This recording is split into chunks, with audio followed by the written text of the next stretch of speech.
Ethan trapped women by pretending to be rich. He thought he had perfected the game until he met Olivia. One wrong move and suddenly he wasn't the hunter anymore. He was the prey. What did she know? And what was she planning? Let's find out. Ethan had perfected the art of deception. It wasn't just about money, it was about the thrill. The game. He had built an entire persona around being the man wealthy women dreamed of. He had a system. Designer suits, high-end watches, luxury cars rented for just the right amount of time. He studied his targets meticulously. Women who had everything but still wanted more. He knew how to say the right words, how to make them feel special. And then, when they trusted him completely, he disappeared with their money, their jewelry, their investments. Then he met Olivia. She was everything he looked for. Wealthy, elegant, and effortlessly beautiful. They met at an art gala, where he played his usual game. She was intrigued, drawn to his effortless charm. They talked for hours, sipped on expensive wine, and by the end of the night she had invited him to a private gallery showing the next week. Ethan felt the familiar thrill.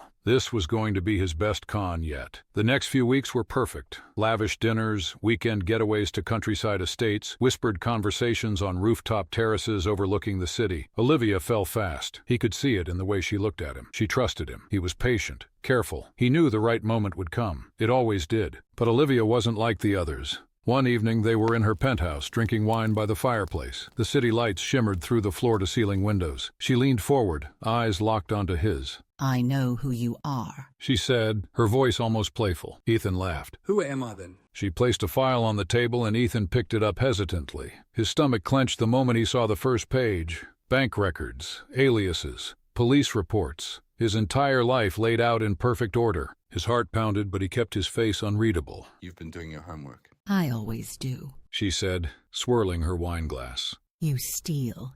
You disappear. Some even say you kill." He chuckled, trying to regain control. "You think I'm some kind of criminal mastermind?" She didn't answer. Instead, she took a slow sip of her wine. Ethan sipped too, needing a moment to think. But as soon as he swallowed, his vision blurred, his limbs felt sluggish. Panic gripped him. Olivia watched him with a knowing smile. He tried to stand, but his legs gave out. His body felt impossibly heavy. The room spun. "Poison." He managed to whisper, his voice barely audible. She leaned in, brushing a hand over his cheek. "Oh, Ethan, you're not the only one who plays the game."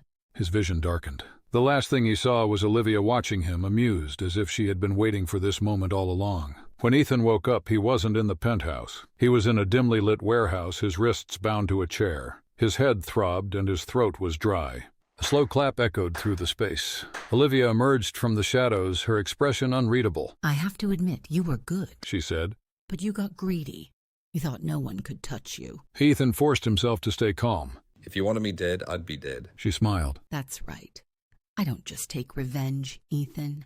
I collect people like you." His blood ran cold. "I've spent years tracking men like you. Con artists, manipulators, thieves. You all think you're untouchable," she said, looking him in the eye.